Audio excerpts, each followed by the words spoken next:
සුබ දවසක් Theory of Everything YouTube channel එකට සම්බන්ධ වෙන සියලු දෙනාටම මොනවද අරන් ආවේ ඔබේ ඊටමක් ඒ වගේම මොකක් හරි වත්තක කොටසක් මයින්ඩ් උපකාර වෙන ඇප් එකක් පිළිබඳව කතා කරන්න. ඉතින් අන්න Play Store එකට අපි ගිහිල්ලා මුලින්ම ඇප් එක ඩවුන්ලෝඩ් කරගන්න ඕන. ඔන්න ඔය විදිහට field area measurement කියලා Play Store එකේ සර්ච් කරන්න. ඊට පස්සේ GPS field area measurement කියන විදිහට ඔන්න ඔය විදිහට ඇප් එක ඕපන් වෙනවා. මම කලින් ඉන්ස්ටෝල් දීලා තියෙන නිසා ඕපන් වෙනවා. අපි ඕපන් කරලා ඇප් එක ඕපන් කරගමු. මේ ඇප් එකේ අපි වෙනස් කරගත යුතු settings ටිකක් තියෙනවා. ඉඩමක් හෝ වත්තක් හෝ මොකක් හරි measure කරන්න කලින්.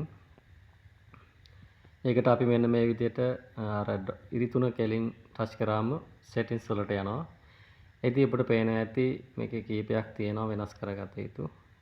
මේ area units කියලා තියෙනවට පේන ඇති. එතන ක්ලික් කරාම metric ක්‍රමය සහ impeller ක්‍රමය කියලා තියෙනවා.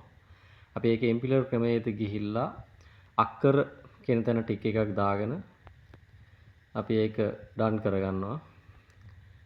වෙන ක්‍රමයකටත් ඔන්න එහෙම කරන්න පුළුවන්. අපි නමුත් හරි එකක් ගන්න ඕන නිසා අක්කර ක්‍රමයට විතරක් ටික එක දාලා done දෙනවා. ඊට පස්සේ අපි distance unit කියන තැනට ගිහිල්ලා අපි ඒකෙත් අපි තෝරගන්නේ හැම වෙලාවෙම මේ impeller කොටසමයි.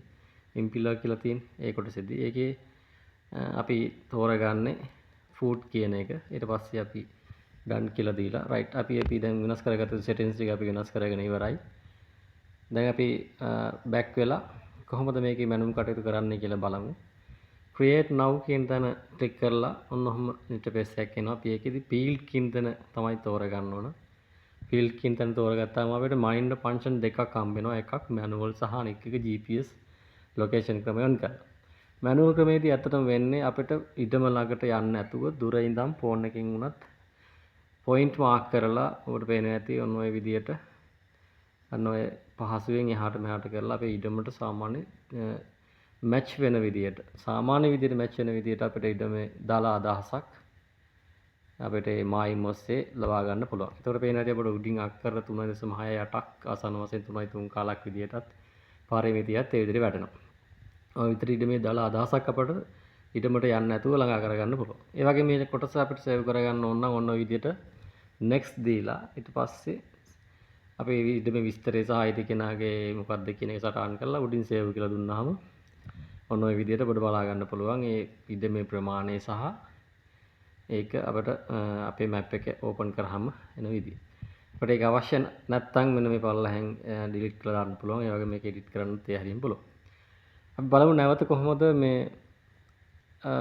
GPS ක්‍රමේ භාවිතා කරලා. ඇත්තටම අර ක්‍රමයට වඩා මේක තමයි ගොඩක්ම සාර්ථක මේ ඔප්ෂන් එක වෙන්නේ. GPS measuring කියන තැන ක්ලික් කරලා අපි ඉඩමට යන්න ඕන. ඉඩමට ගිහිල්ලා ඉඩමේ අපේ එක ලොකේෂන් එක අපේ ෆෝන් එක තියාගෙන තමයි අපි ඇප් එක ඕපන් කරලා ඔය විදිහට GPS method එක අපි කලින් කී විදිහට ඔප්ෂන් ඔක්කොම settings ඔක්කොම හදලා ඉවරලා මනින්න ඕන තැනට ගියාම තමයි ඔන්න ඔය නිල් පාට ක්ලික් එක අපිට පේන ඇති. ඔන්න ඔය නිල් පාට ඩොට් එක අපේ ඉඩම මයින් ඕන තැනට ලොකේෂන් ඔන්න උනහම මෙතන දෙනවා. ඊට පස්සේ අපි එතන මාක් එකක් දාගෙන මුළු ඉඩම වටේම ෆෝන් එකත් එක්ක මායිම දිගේ ඇවිදගෙන ගිහිල්ලා අපි කලින් හිටපු තැනටම එන්න ඕන. ස්ක්‍රීන් එක ඕෆ් වෙනවා නම් අපි ටයිම් එක පොඩ්ඩක් වැඩි කරලා දාගෙන ඉක්මනට වටේ ඇවිදගෙන ඇවිදි අපේ හිටපු තැනට ඇවිල්ලා සම්බන්ධ වෙලා චූටි වෙලා කරන් ඉඳලා හිටපුවාම ඊට පස්සේ අපි මෙන්න මේ උඩ next කියන බටන් එක දුන්නාම අපිට පිළිවෙලට අපි ගිහපු මාර්ගේ පැහැදිලිව පෙන්වනවා ඉඩම වටේ.